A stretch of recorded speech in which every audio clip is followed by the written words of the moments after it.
मध्य प्रदेश के राज्यपाल श्रीमान मंगूभाई पटेल, हमारे लोकप्रिय मुख्यमंत्री श्रीमान मोहन यादव जी, टेक्नोलॉजी के माध्यम से हमारे साथ जुड़े हुए केंद्रीय मंत्री, इंदौर से तोखन साहू जी, दतिया से राम मोहन नायडू जी, सतना से मुरलीधर मोहोल जी, यहां मंच पर उपस्थित राज्य के उप मुख्यमंत्री जगदीश देवड़ा जी, राजेंद्र शुक्ला जी, लोकसभा में मेरे साथी वीडी शर्मा जी, अन्य मंत्रीगण, जनप्रतिनिधिगण और विशाल संख्या में आए हुए मेरे प्यारे भाई और बहनों, सबसे पहले मैं मां भारती को, भारत की मातृशक्ति को प्रणाम करता हूं।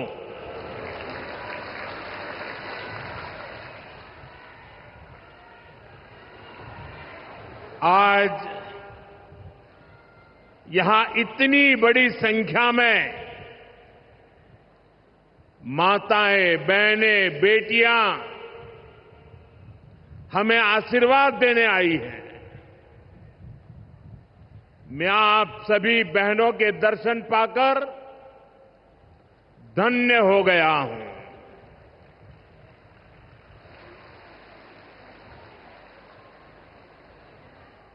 भाइयों बहनों, आज लोकमाता देवी अहिल्याबाई होलकर जी की 300वीं जन्म जयंती है। 140 करोड़ भारतीयों के लिए ये अवसर प्रेरणा का है। राष्ट्र निर्माण के लिए हो रहे भगीरथ प्रयासों में अपना योगदान देने का है। देवी अहिल्याबाई कहती थी कि शासन का सही अर्थ जनता की सेवा करना और उनके जीवन में सुधार लाना होता है। आज का कार्यक्रम उनकी इस सोच को आगे बढ़ाता है। आज इंदौर मेट्रो की शुरुआत हुई है। दतिया और सतना भी अब हवाई सेवा से जुड़ गए हैं। ये सभी प्रोजेक्ट मध्य प्रदेश में सुविधाएं बढ़ाएंगे, विकास को गति देंगे और रोजगार के अनेक नए अवसर बनाएंगे।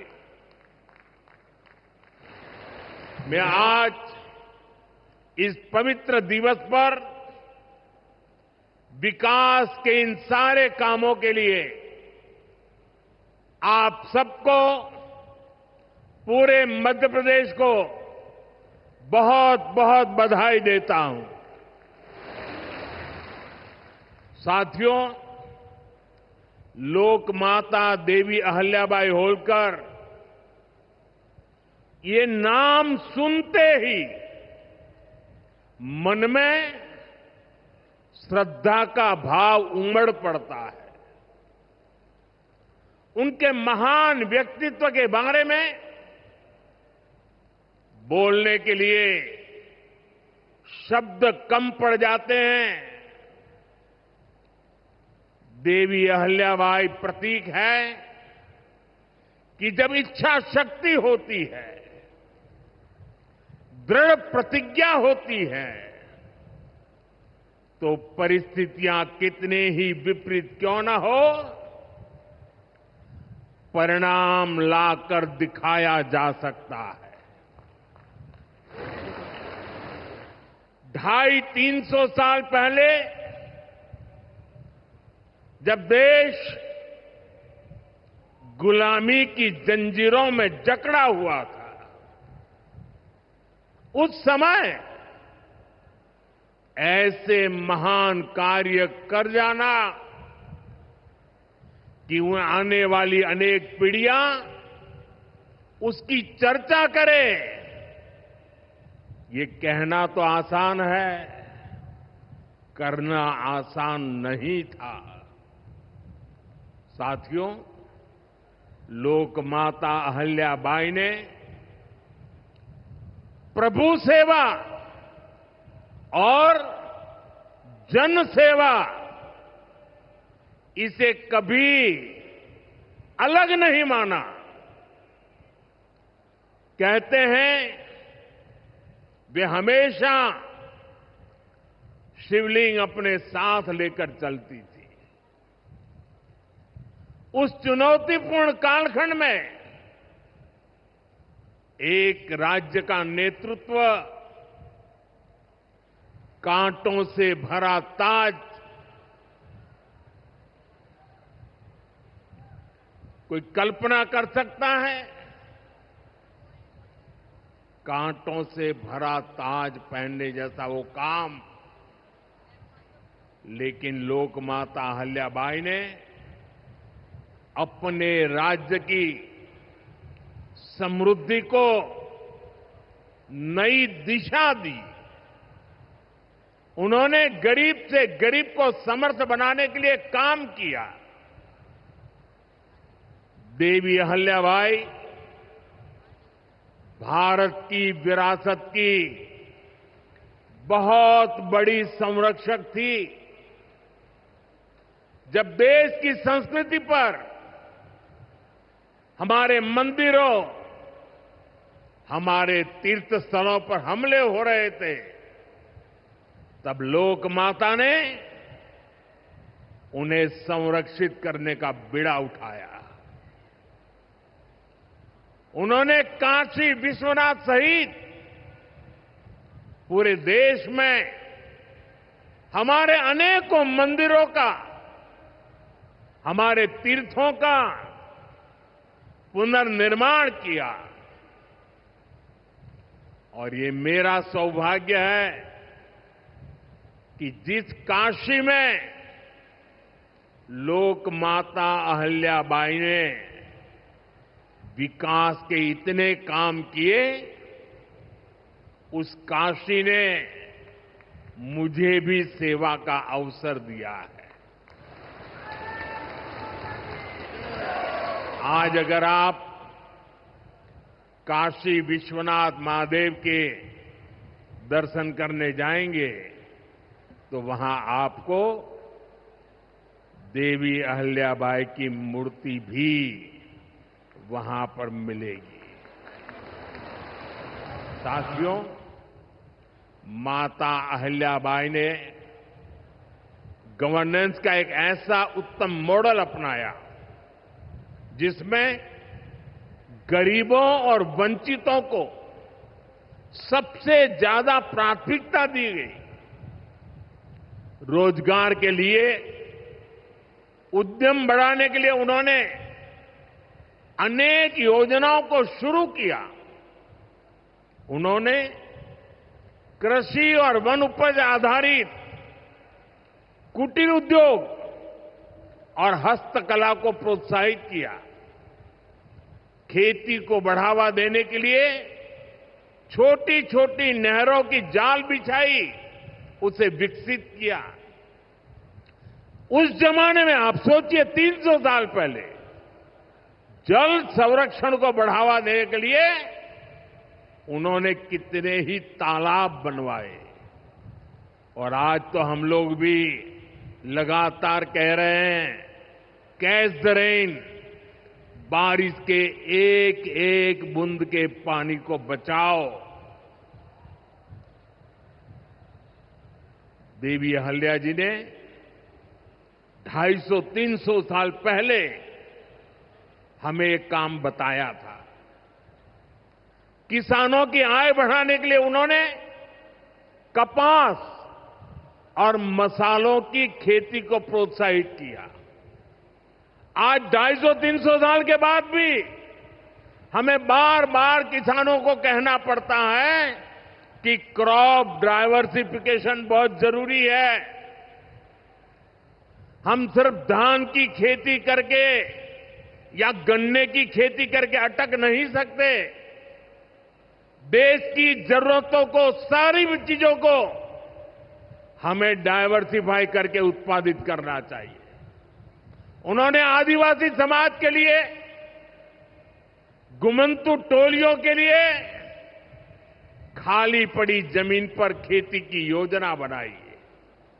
ये मेरा सौभाग्य है कि मुझे एक आदिवासी बेटी, आज जो भारत के राष्ट्रपति पद पर विराजमान है, उनके मार्गदर्शन में मेरे आदिवासी भाई बहनों की सेवा करने का मौका मिला है।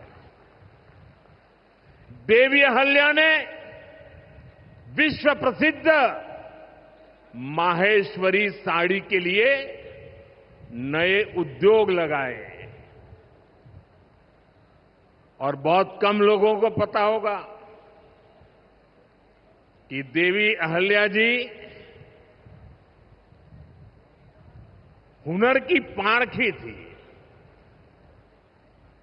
और वो जूनागढ़ से, गुजरात में जूनागढ़ से कुछ परिवारों को माहेश्वर लाई और उनको साथ जोड़ करके आज से 250-300 साल पहले ये माहेश्वरी साड़ी का काम आगे बढ़ाया, जो आज भी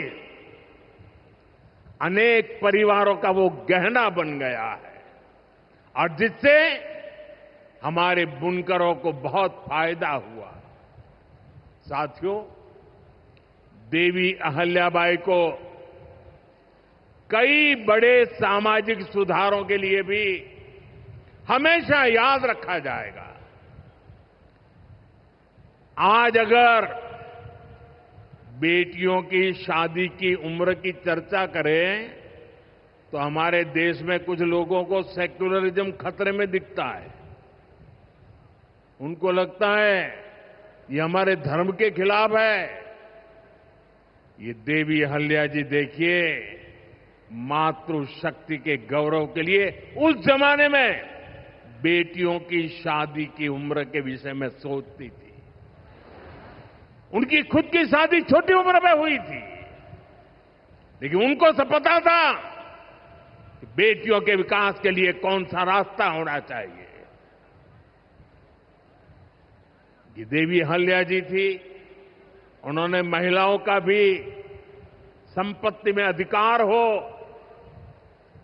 जिन स्त्रियों के प्रति की असमय मृत्यु हो गई हो वो फिर विवाह कर सके। उस कालखंड में ये बातें करना भी बहुत मुश्किल होता था, लेकिन देवी अहल्याबाई ने इन समाज सुधारों को भरपूर समर्थन दिया। उन्होंने मालवा की सेना में महिलाओं की एक विशेष टुकड़ी भी बनाई थी। ये पश्चिम की दुनिया के लोगों को पता नहीं है, हमें कोसते रहते हैं। हमारी माताओं बहनों के अधिकारों के नाम पर हमें नीचा दिखाने की कोशिश करते हैं। 250-300 साल पहले हमारे देश में सेना में महिलाओं का होना, साथियों, महिला सुरक्षा के लिए उन्होंने गांवों में नारी सुरक्षा टोलियां ये भी बनाने का काम किया था। यानी माता अहिल्याबाई राष्ट्र निर्माण में हमारी नारी शक्ति के अमूल्य योगदान का प्रतीक है। मैं समाज में इतना बड़ा परिवर्तन लाने वाली देवी अहिल्या जी को आज श्रद्धापूर्वक नमन करता हूं, उनके चरणों में प्रणाम करता हूं और मैं उनसे प्रार्थना करता हूं कि आप जहां भी हो, हम सभी पर अपना आशीर्वाद बरसाए। साथियों, देवी अहिल्या का एक प्रेरक कथन है जो हम कभी भूल नहीं सकते। और उस कथन का अगर मोटे मोटे शब्दों में मैं कहूं तो उसका भाव यही था कि जो कुछ भी हमें मिला है वो जनता द्वारा दिया ऋण है, जिसे हमें चुकाना है। आज हमारी सरकार लोकमाता अहिल्याबाई के इन्हीं मूल्यों पर चलते हुए काम कर रही है।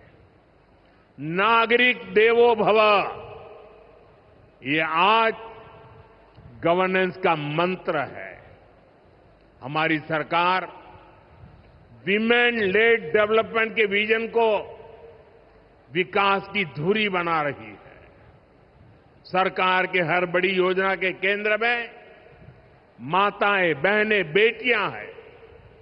आप भी जानती हैं, गरीबों के लिए 4 करोड़ घर बनाए जा चुके हैं और इनमें से अधिकतर घर हमारी माताओं बहनों के नाम पर है। अब मालिकाना हक मेरी माताओं बहनों को दिया है। इनमें से ज्यादातर महिलाएं ऐसी हैं जिनके नाम पहली बार कोई संपत्ति दर्ज हुई है।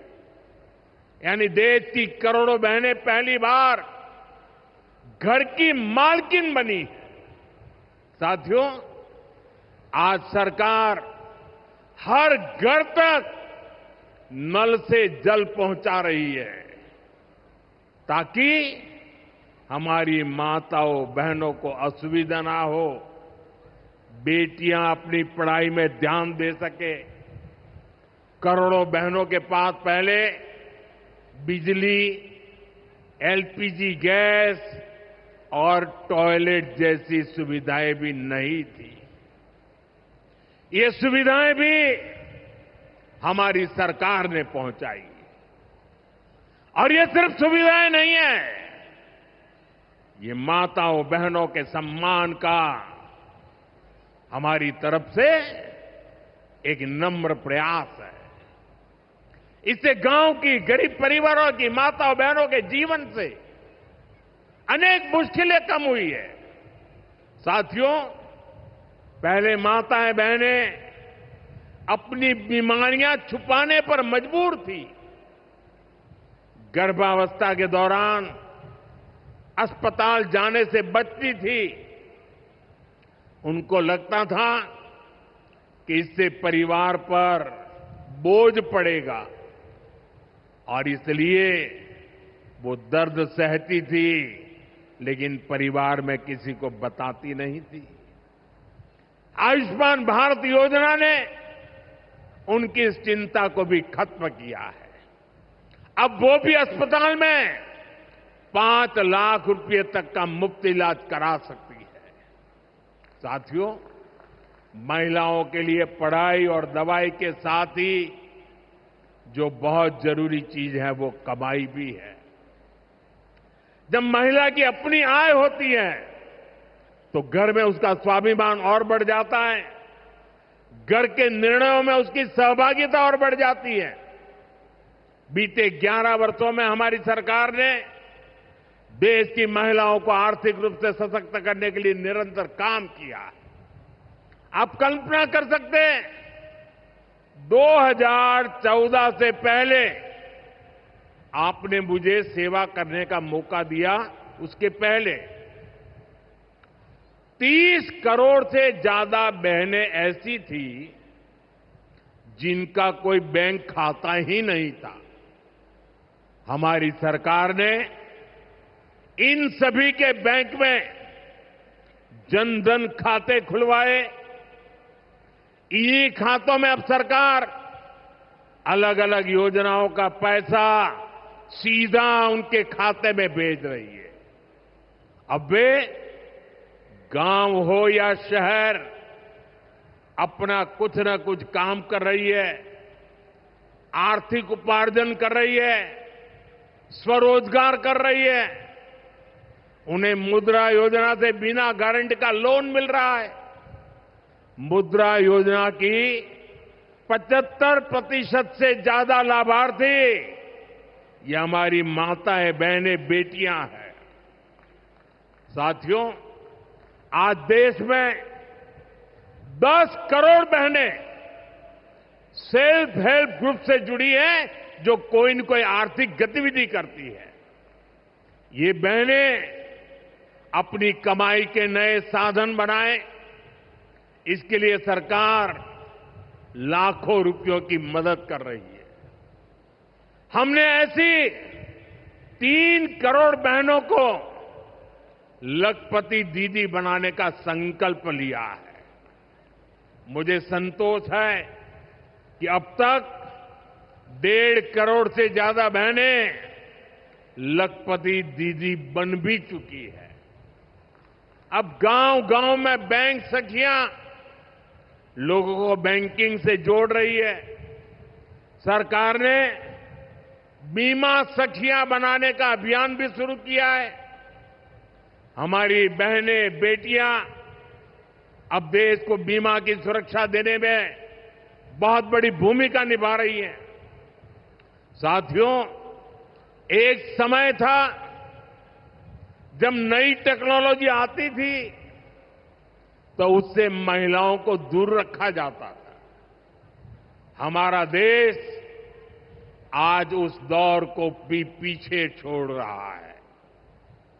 आज सरकार का प्रयास है कि आधुनिक टेक्नोलॉजी में भी हमारी बहनें, हमारी बेटियां आगे बढ़कर के नेतृत्व दें। अब जैसे आज खेती में ड्रोन क्रांति आ रही है, इसको हमारी गांव की बहनें ही नेतृत्व दे रही है।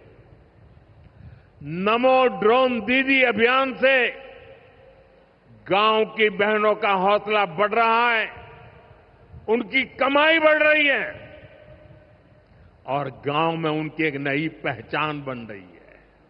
साथियों, आज बहुत बड़ी संख्या में हमारी बेटियां वैज्ञानिक बन रही है, डॉक्टर, इंजीनियर और पायलट बन रही है। हमारे यहां साइंस और मैथ्स पढ़ने वाली बेटियों की संख्या लगातार बढ़ रही है।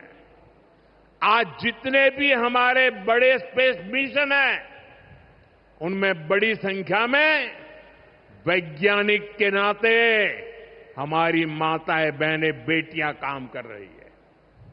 चंद्रयान 3 मिशन पूरा देश गौरव कर रहा है। चंद्रयान 3 मिशन में तो 100 से अधिक महिला वैज्ञानिक और महिला इंजीनियर शामिल थी। ऐसे ही जमाना स्टार्टअप का है। स्टार्टअप के क्षेत्र में भी हमारी बेटियां अद्भुत काम कर रही है। देश में लगभग 45% स्टार्टअप की, उसमें कम से कम एक डायरेक्टर कोई न कोई हमारी बहन है, कोई न कोई हमारी बेटी है, महिला है, और ये संख्या लगातार बढ़ रही है। साथियों, हमारा प्रयास है कि नीति निर्माण में बेटियों की भागीदारी लगातार बढ़े।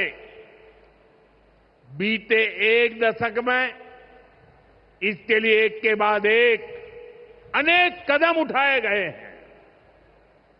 हमारी सरकार में पहली बार पूर्णकालिक महिला रक्षा मंत्री बनी।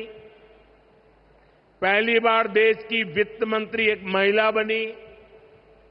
पंचायत से लेकर पार्लियामेंट तक महिलाओं की संख्या लगातार बढ़ रही है। इस बार 75 सांसद महिलाएं हैं, लेकिन हमारा प्रयास है कि ये भागीदारी और बढ़े। नारी शक्ति वंदन अधिनियम के पीछे भी यही भावना है। सालों तक इस कानून को रोका गया, लेकिन हमारी सरकार ने इसे पारित करके दिखाया। अब संसद और विधानसभाओं में महिला आरक्षण पक्का हो गया है। कहने का अर्थ ये है कि भाजपा सरकार बहनों बेटियों को हर स्तर पर, हर क्षेत्र में सशक्त कर रही है। साथियों, भारत संस्कृति और संस्कारों का देश है और सिंदूर ये हमारी परंपरा में नारी शक्ति का प्रतीक है। राम भक्ति में रंगे हनुमान जी भी सिंदूर को ही धारण किए हुए हैं। शक्ति पूजा में हम सिंदूर का अर्पण करते हैं और यही सिंदूर अब भारत के शौर्य का प्रतीक बना है।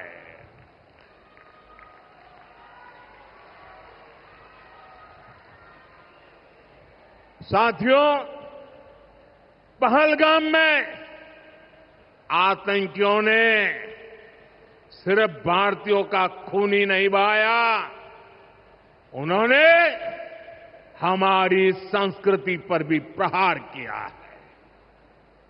उन्होंने हमारे समाज को बांटने की कोशिश की है और सबसे बड़ी बात, आतंकवादियों ने भारत की नारी शक्ति को चुनौती दी है। ये चुनौती आतंकवादियों और उनके आकाओं के लिए काल बन गई है, काल। ऑपरेशन सिंदूर आतंकवादियों के खिलाफ भारत के इतिहास का सबसे बड़ा और सफल ऑपरेशन है।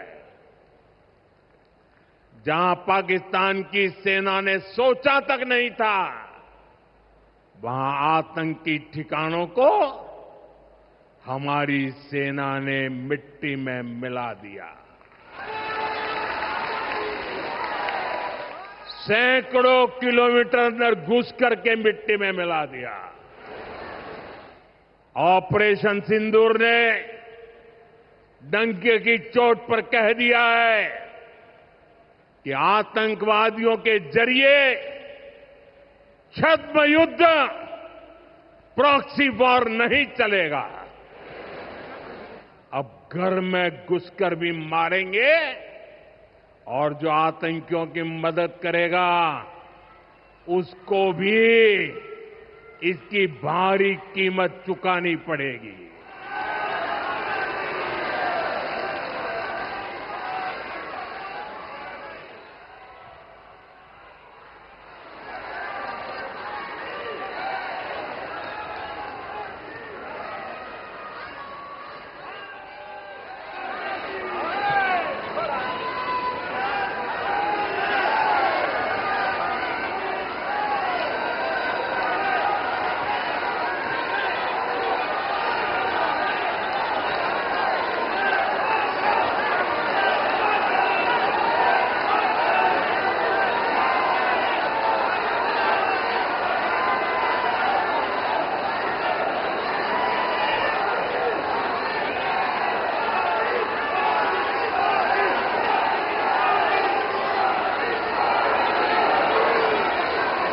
अब भारत का एक एक नागरिक कह रहा है,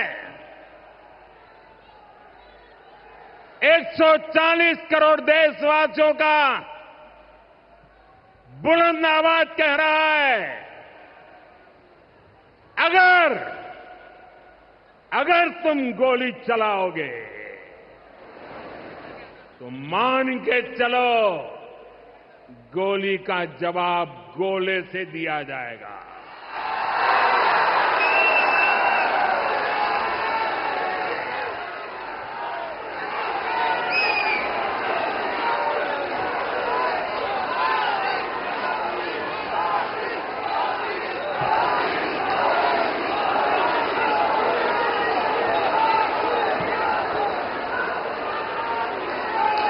साथियों, ऑपरेशन सिंदूर हमारी नारी शक्ति के सामर्थ्य का भी प्रतीक बना है।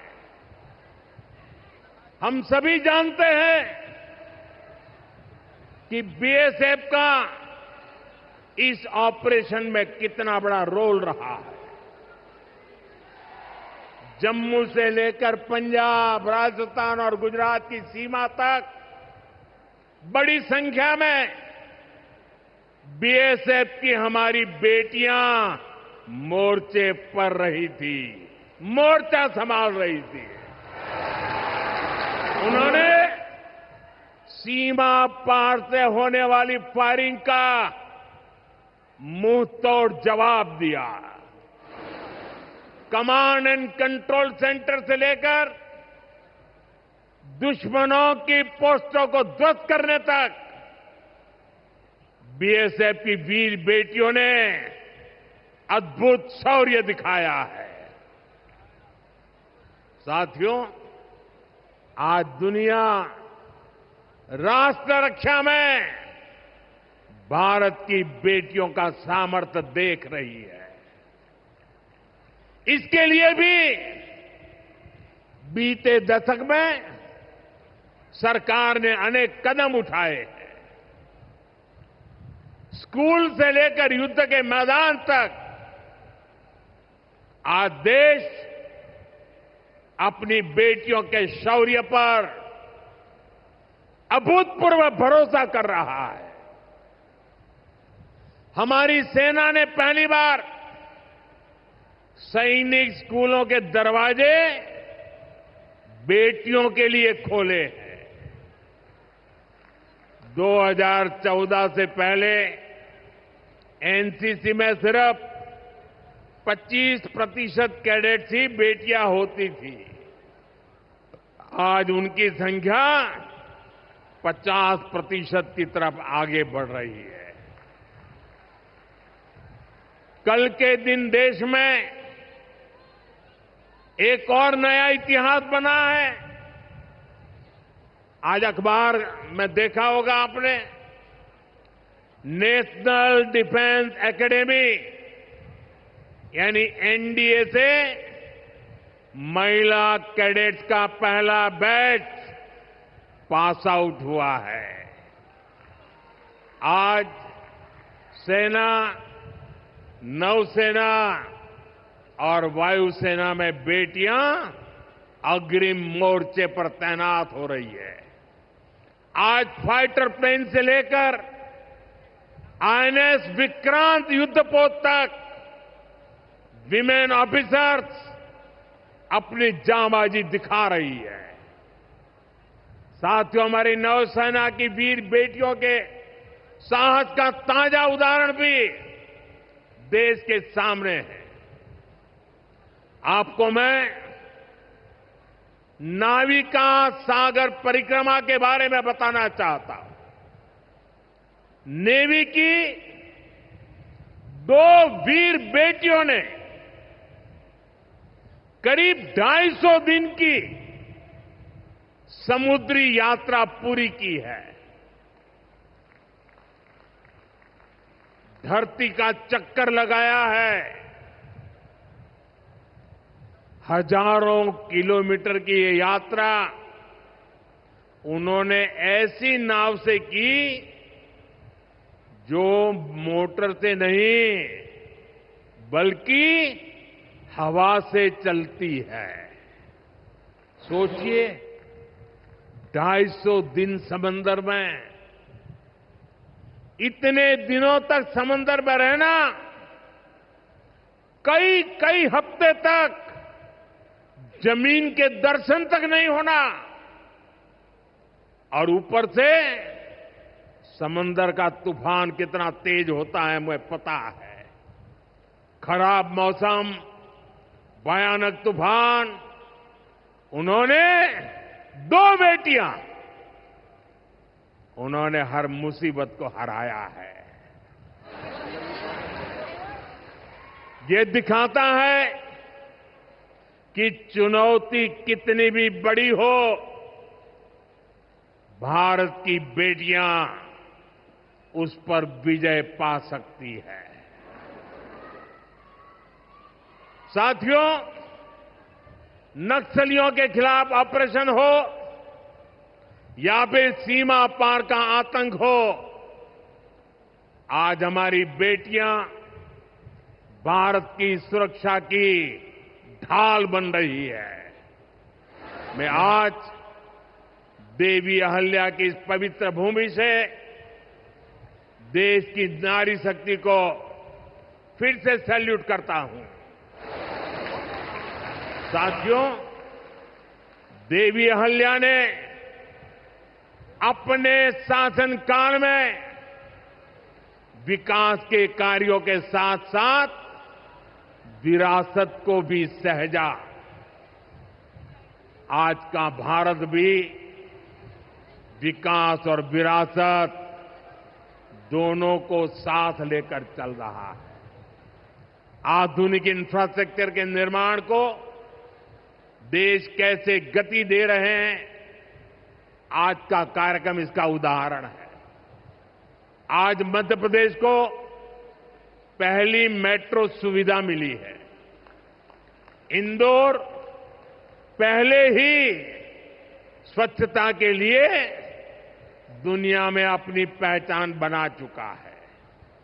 अब इंदौर की पहचान उसकी मेट्रो से भी होने जा रही है। इन दोनों हवाई अड्डों से बुंदेलखंड और विंध्य क्षेत्र में एयर कनेक्टिविटी बेहतर होगी। अब मां पीतांबरा, मां शारदा देवी और पवित्र चित्रकूट धाम के दर्शन करना और सुलभ हो जाएगा। साथियों, आज भारत इतिहास के उस मोड़ पर है जहां हमें अपनी सुरक्षा, अपने सामर्थ्य और अपनी संस्कृति हर स्तर पर काम करना है। हमें अपना परिश्रम बढ़ाना है। इसमें हमारी मातृशक्ति, हमारी माताओं, बहनों, बेटियों की भूमिका बहुत बड़ी है। हमारे सामने लोक माता देवी अहल्याबाई जी की प्रेरणा है। रानी लक्ष्मीबाई, रानी दुर्गावती, रानी कमलापति, अवंतीबाई लोधी, कित्तूर की रानी चेन्नम्मा, रानी गाडिल्यो, वेलु नाचियार, सावित्रीबाई फुले, ऐसे हर नाम हमें गौरव से भर देते हैं।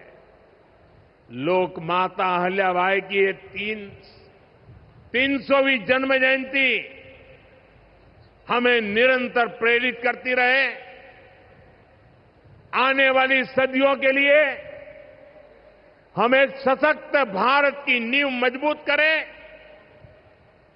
इसी कामना के साथ आप सभी को फिर से एक बार बहुत बहुत शुभकामनाएं देता हूं। अपना तिरंगा ऊपर उठा करके मेरे साथ बोलिए, भारत माता की, भारत माता की, भारत माता की, वंदे वंदे वंदे वंदे वंदे वंदे वंदे वंदे वंदे।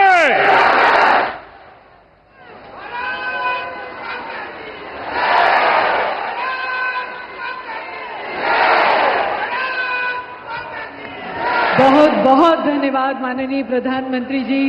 और देवी सज्जनों, मुझे कहने की जरूरत नहीं, पर आप सभी की बुलंद आवाज में सुनना चाहते हैं, मोदी है तो मुमकिन है, नारी तू नारायणी। देवी सज्जनों, इस मंत्र को आपने सिर्फ शब्दों तक सीमित नहीं रखा, बल्कि अपनी नीतियों, अपने कार्यक्रमों, धरातल पर बदलाव लाने का आधार बनाया।